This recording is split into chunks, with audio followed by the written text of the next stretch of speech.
সম্মানিত ভিউয়ার্স, আমার কাছে প্রশ্ন এসেছে,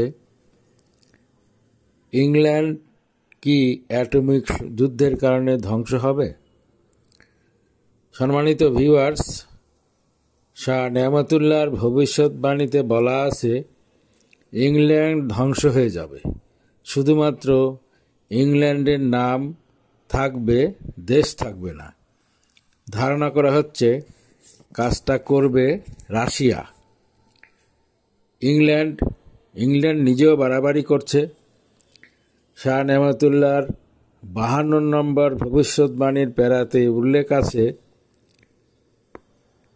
এরনে হবে আলিফ এরূপ পয়মাল মিসমার, মুছে যাবে দেশ, ইতিহাসে শুধু নামটি থাকিবে তার। অনেকে আলিফ বলতে আমেরিকাকে বলেছেন, কিন্তু আমেরিকা অনেক বড় দেশ। আমেরিকার উপরও অ্যাটমিক বোমা ফেলা হবে, অনেক এলাকা ধ্বংস হবে, তবে সম্পূর্ণ দেশ ধ্বংস হবে না।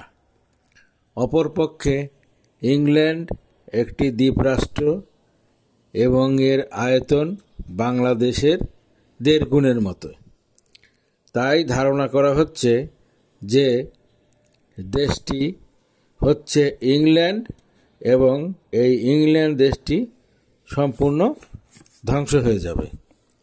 আমার কাছে আরও একটি প্রশ্ন এসেছে, সেটা হচ্ছে গাজওয়াতুল হিন্দ কখন হবে?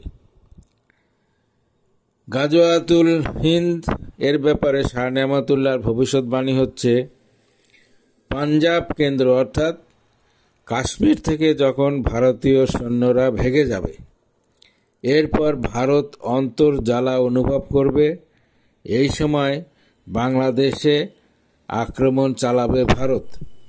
ভবিষ্যৎবাণীতে মুসলমানদের একটি বড় শহর ভারত দখল করবে বলা আছে।